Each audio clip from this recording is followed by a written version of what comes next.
අපි දැන් රීවයින්ඩ් කරමු 1850 ගණන් වලට. මේ කාලෙදි සවුන්ඩ් රෙකෝඩින් කියලා දෙයක් තිබුණේ නැහැ.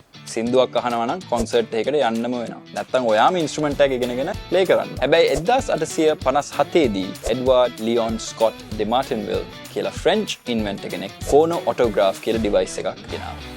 එඩ්වර්ඩ් ලියොන් ස්කොට්ට හිතුණා අපිට ඇහැට පේන දේ කැප්චර් කරන්න පුළුවන් නම් පින්තූරකින් ඇයි අපිට කනට ඇහෙන දේ කැප්චර් කරන්න බැරි? මේ ඩිවයිස් එකෙන් එයාට පුළුවන් වුණා සවුන්ඩ් එකක් රෙකෝඩ් කරගන්න. එඩ්වර්ඩ් ලියොන් ස්කොට්ට මේ ඩිවයිස් එක ඉන්ස්පයර් වුණේ human ear එක වැඩ කරන විදිය බලලා. human ear එක වගේම එයා පාවිච්චි කරා හෝන් එකක්. මේ හෝන් එකෙන් එයාට පුළුවන් වුණා මේ සවුන්ඩ් එක කලෙක්ට් කරන්න. ඒ සවුන්ඩ් එක හෝන් එකෙන් ඇතුළට ට්‍රැවල් කරනකොට ඒ හෝන් එක ගොඩක් ෆෝකස් වුණා. හෝන් එකේ එන්ඩ් එකේදී ඇටච් කරලා තිබ්බ පොඩි ඩයෆ්‍රෑම් එකක්. සවුන්ඩ් එක ගිහිල්ලා මේ ඩයෆ්‍රෑම් එකේ වදිද්දී කන්බෙරේ වදිනා වගේ ඩයෆ්‍රෑම් එක වයිබ්‍රේට් වෙන්න ගත්තා. ඒ ඩයෆ්‍රෑම් එකට ඇටච් කරලා තියෙනවා පොඩි ස්ටයිලස් එකක්. මේ ස්ටයිලස් එක අපි ගමුකෝ පෑනක් විදියට. මේ ස්ටයිලස් එක ගිහිල්ලා වදිනවා කොලේ එක. එතකොට ඩයෆ්‍රෑම් එකත් එක්ක ස්ටයිලස් එක වයිබ්‍රේට් වෙනවා.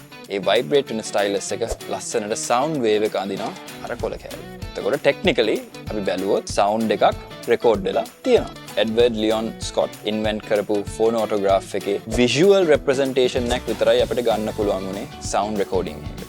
ඒ කියන්නේ ස්කොට් රෙකෝඩ් කරපු 1860 ගණන් වල රෙකෝඩින්ග්ස් එයාටමත් අහන්න හම්බුනේ නැහැ. ඉතින් ඔයාලට හිතන ඇති මේ රෙකෝඩින්ග්ස් මොන වගේද කියලා. ඒ ප්‍රශ්නෙම ජියෝවානි කියලා රීසර්චර් කෙනෙක්ටත් තිබ්බා. ඉතින් 2008 දී මේ රීසර්චර්ස්ලා ටීම් එකක් හැදිලා ගිහිල්ලා මේ රෙකෝඩින්ග්ස් ඇනලයිස් කරලා ප්ලේ බෑක් කරන්න පුළුවන් තත්යකට ගෙනා. අපි ඒවා අහලා බලමු.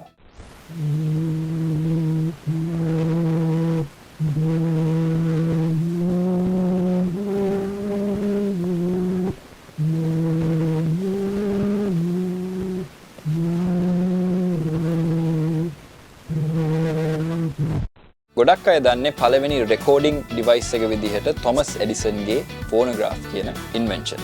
මේ ඉන්වෙන්ෂන් එක රිලීස් වුණේ 1877 දී. මේකේ මේන් ඇඩ්වාන්ටේජ් එක තමයි රෙකෝඩ් වෙච්ච සද්දයක් අපිට ආයි ප්ලේ බෑක් කරන්න පුළුවන් වුණා. මේ ඉන්වෙන්ෂන් එකෙන් තමයි ඇත්තටම රෙකෝඩින් ඉන්ඩස්ට්‍රි එක හැදුනේ. හැබැයි අමතක කරන්න හොඳ නෑ එඩ්වර්ඩ් ලියොන් ස්කොට් ඩෙ මාර්ටින්විල් ගේ ඉන්වෙන්ෂන් එක උඩ තමයි ඔඩියෝ ඉන්ඩස්ට්‍රි එක ගොඩ නැගුණේ කියලා.